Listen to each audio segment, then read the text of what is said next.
Let's go! Attack! Attack! Attack! Set alert! Set alert! Set alert! Set alert! Set alert! Come on! Set alert! 34!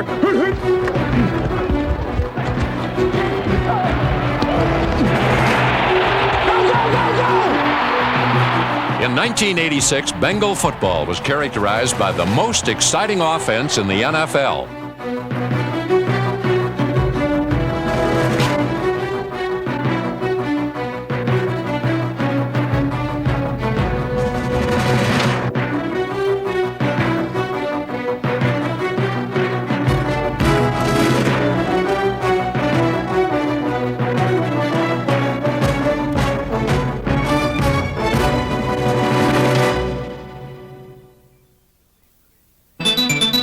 The season of '86 began with a glittering promise that the Bengals would bring a division title back to the banks of the Ohio for the first time in 5 years.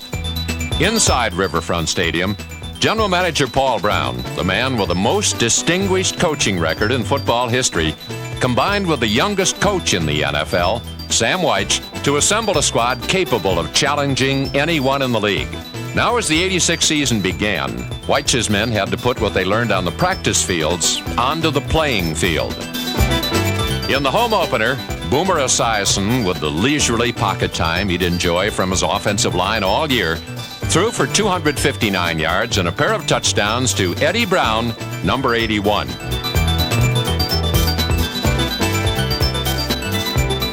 But at the end of regulation, the game between the Bengals and Bills was tied. Then in overtime, Cincinnati's defense came up with a game-winning play. Play action, back to throw, Kelly. Fires it downfield, it's intercepted by Zander. He's down to the 25, plunges to the 20 and the 17-yard line. Carl Zander, he looked like a fullback out of Tennessee. Linebacker Carl Zander's clutch interception only 56 seconds into overtime spelled sudden death for Buffalo. A 20-yard Jim Breach field goal gave the Bengals a thrilling come-from-behind win, the first victory of the new season. Only 4 days later, the team traveled across state to Cleveland for a Thursday night encounter with their division rivals. Right from the outset, it was no contest as the defense buried Bernie Kosar and company.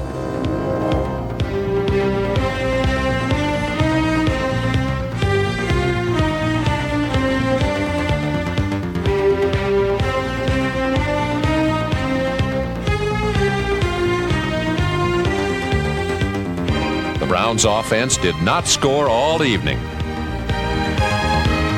In front of a nationwide TV audience, the Bengals rushing game piled up 257 yards, fourth best in team history.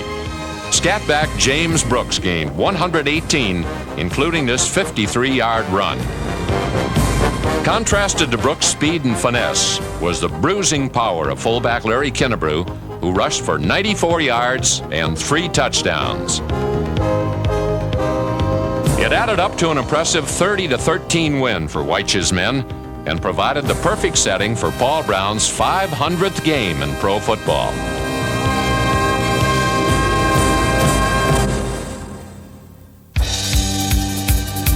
In victory number 3, the ground game ran to daylight against the Packers, but it was a near flawless performance by Boomer Esiason and the air attack that controlled the game.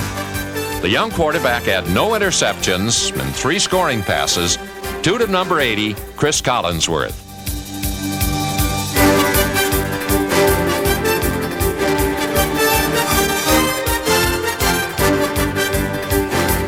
Next was a Monday night matchup with division rival Pittsburgh. Again, Esiason was afforded ample time to pick out his receivers against the once impregnable Steel Curtain. Both tight end Rod Holman and rookie wide receiver Tim McGee caught touchdown passes.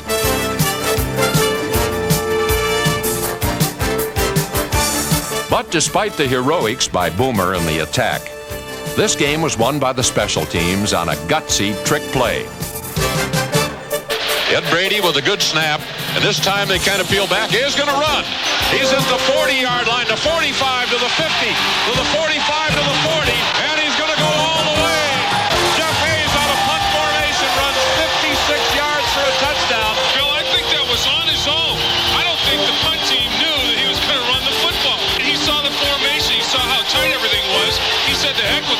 because every time I punt, it's blocked. I'm going to run the football. While win number 4 was a 2-point squeaker over Pittsburgh, victory number 5 was a last-second thriller over the Oilers. Houston had a 4-point lead with less than a minute left in the game, but this Bengals bunch refused to fold. Boomer pulled the trigger, and James Brooks exploded through the Houston defense. He cuts down to the 15, down to the 10, touchdown! James Brooks, a 21-yard run, burst right through a tackler, and the Bengals have come downfield in exactly about 40 seconds to take the lead at 30-28. With their second consecutive squeaker against a team from the AFC Central, Cincinnati had taken over first place in their division with a record of 5-2. In the Silverdome, the defense made its presence felt, pummeling Lion quarterbacks all afternoon.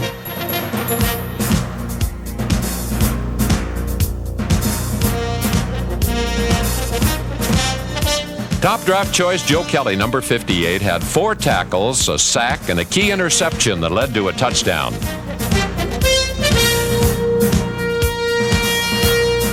Once again, the Bengals ran wild, piling up 220 yards on the ground.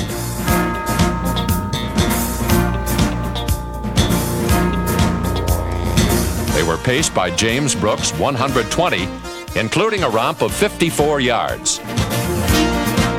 And when was the last time you saw a quarterback throwing the key block on a play?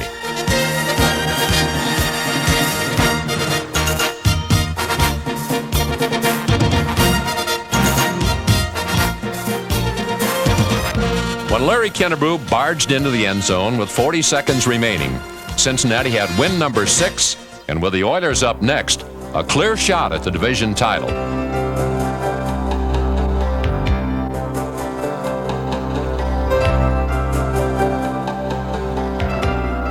But in Houston, the Bengals unexpectedly came up short and lost by 4 points.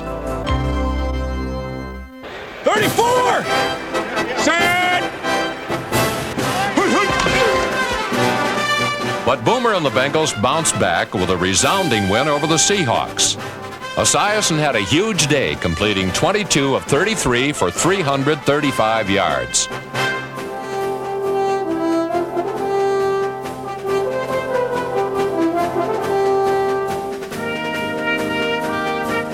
Against Seattle, the attack shared center stage with a raging defense that stifled Kurt Warner on the ground.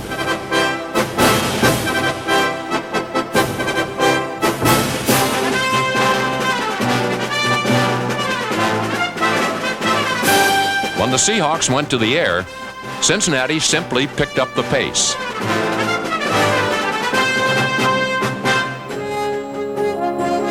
The defense caused a flurry of turnovers, 2 of which were turned into defensive touchdowns by number 73, Eddie Edwards, and Lewis Breeden.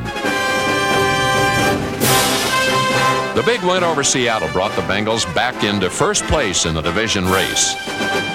This one is intercepted by Breeden at the 35, down to the 30, the 25, to the 20, 15, 10, 5, touchdown!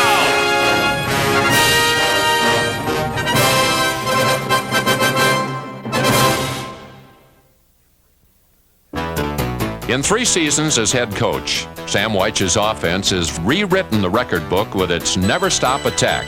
As befits a former quarterback, Wyche knows the value of a strong offensive line. The home of the Cincinnati Bengals was also the home of one of the league's largest and most effective forward walls. To a man, they were a big reason Wyche's attack ranked first in the entire NFL. This year, the Bengals had 2 All-Pros on the offensive line, number 78, Anthony Munoz, and guard Max Montoya.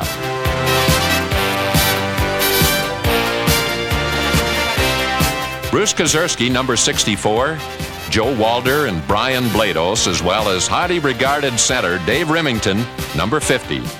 Round out a unit that gave the Boomer all the time needed to unload his left-handed darts.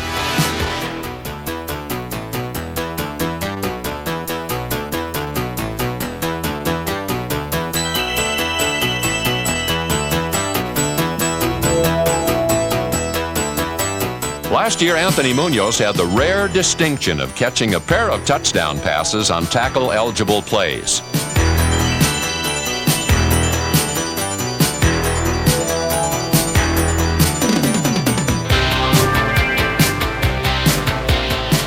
The Bengals' young, improving offensive line is the foundation on which the league's best offense is built. One of the league's youngest quarterbacks is their leader. The primary job of all quarterbacks is first and foremost to be a team leader in a huddle with 10 other guys, and they're looking at you and they want to know what we're going to do now. Strong right, Z left. 46A boss, on two, right? Got that zip block. And you're the guy that has to make that decision. Obviously, it comes from the sideline, but you're the one that has to pass it on to those guys, and you're the one that has to pull the trigger. Boomer pulled the trigger often and accurately, as the Bengals' blitzkrieg attests. But Lucky Seven isn't just a quarterback. He's an athlete. You have to be bigger to be able to take the hits. You have to be able to run. You have to be able to move.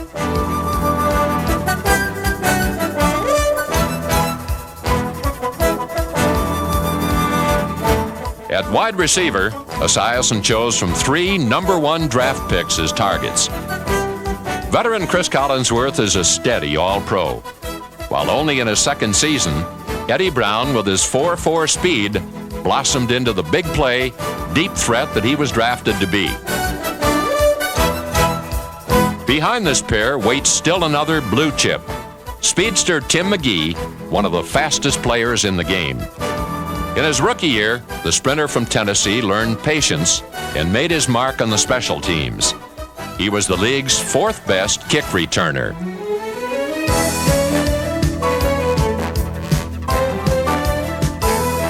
There's one of those long ones we've been waiting for Tim McGee to break.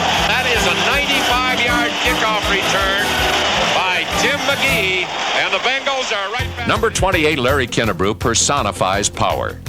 Just ask opponents who tried to keep him out of the end zone, a feat they failed to do 9 times in 1986.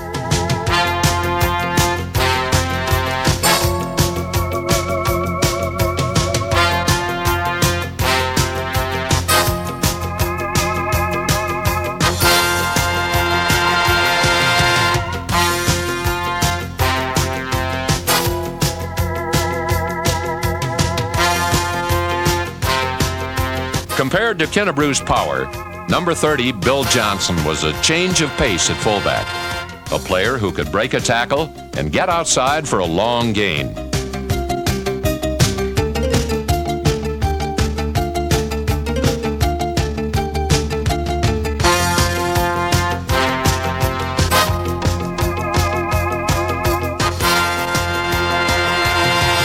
Bill Johnson was another reason the Cincinnati ground game was best in the league.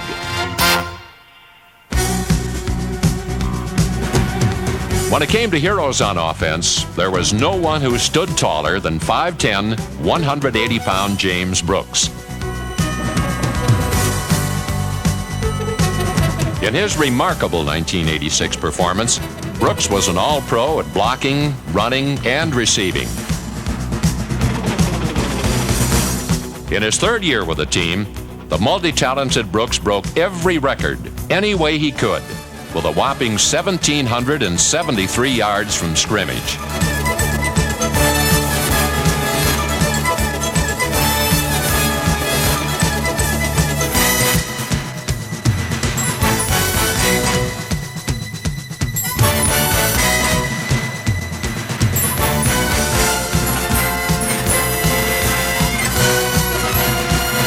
James Brooks, the most exciting member of the most exciting attack in pro football.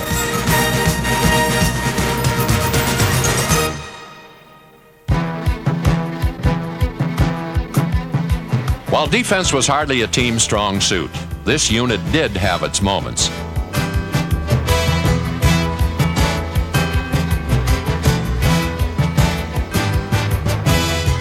But if the team is to re-enter the playoff picture for next season, it must get improved performance, especially at defensive end, where number 79 Ross Browner and number 73 Eddie Edwards reside. Next year, they'll be joined by number 1 draft pick Jason Buck and last year's promising number 3 choice Jim Scow. Number 69 nose tackle Tim Crumry played like an all-pro without all-pro recognition. His quickness and hustle should earn him that honor soon.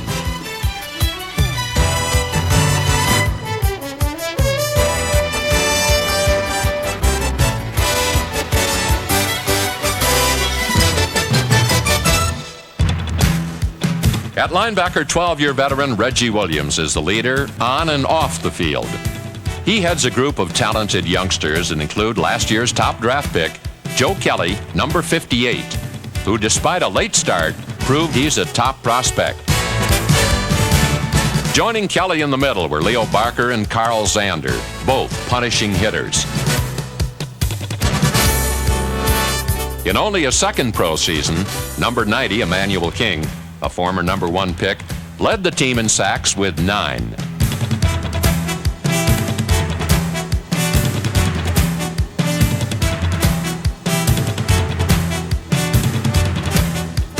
The Bengals linebackers, spirited and talented with their best years still ahead.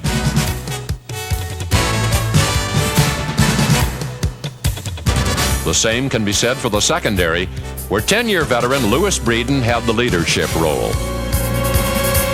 Barney Bussey came to the team from the USFL, and number 27 proved to be a strong defender at safety.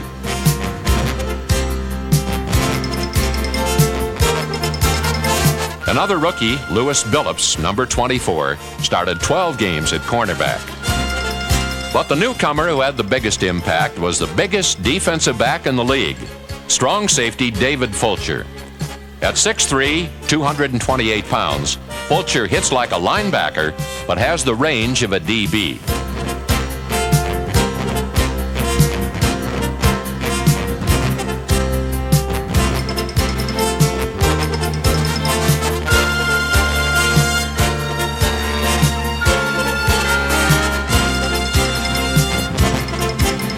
Number 33 was the most exciting addition to the defense in 1986.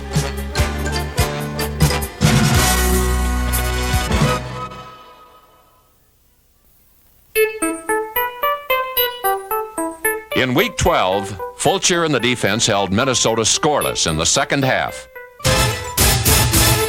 After the offense, it exploded for 21 points in the first half.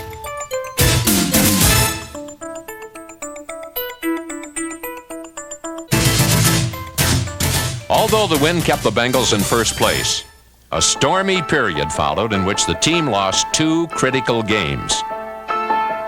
Amid the gloom of snow-flecked Mile High Stadium, Boomer and the Bengals shredded the highly rated Bronco defense for 426 yards and 4 touchdowns.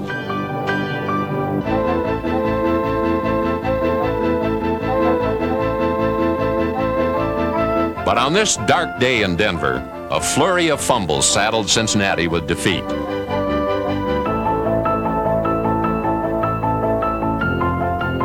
The most critical came on a bad center snap with less than 2 minutes remaining.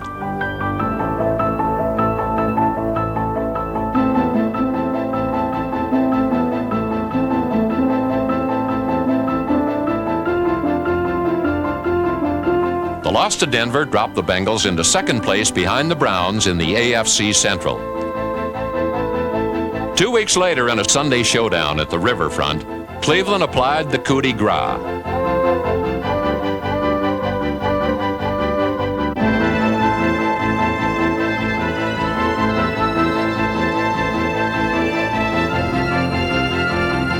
The Cleveland Browns, not the Cincinnati Bengals, were champions of their division.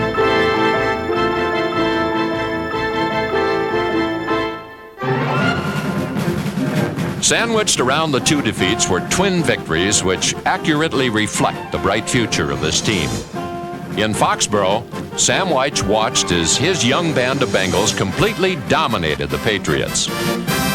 Cincinnati gained a club record 584 yards with an awesome display of offense that included a record-shattering 300 yards rushing.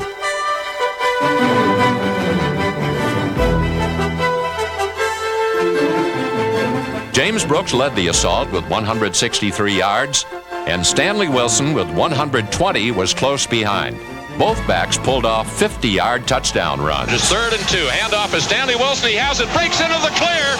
He is going to go down to the 30, the 20, 10, 5 touchdown. Stanley Wilson, a 58-yard touchdown run. Boomer gives the ball to Brooks. Runs into the right sideline. Cuts back at the 50 to the 45. Down to the 40 on the far side of the field. He's going to be running. No, he's still 20, 15. 10, 5-yard line, still on his feet, plunging, touchdown. Oh, James Brooks just absolutely refused to go down. I thought he was knocked out of bounds. There is a Brooks' incredible 56-yard journey was one of the most sensational plays in franchise history. With the 31-7 thrashing of New England, Cincinnati completed a string of 5 straight games in which the offense gained over 400 yards.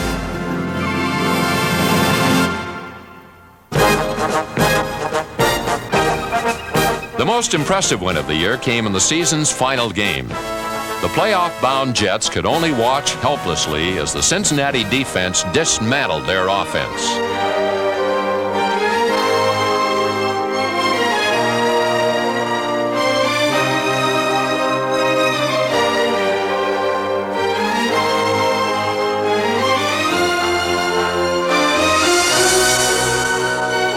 As usual, the spotlight belonged to the Bengal attack. It was a 5-touchdown day for the Boomer. As Boomer goes back to throw, goes long this time for Collinsworth. He has a touchdown!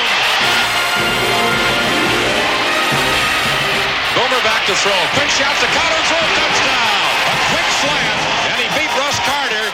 On an afternoon that will long be remembered, the record-breaking Bengals gained 621 yards, scored 52 points, and won their 10th game of a season in which the word attack took on a new meaning.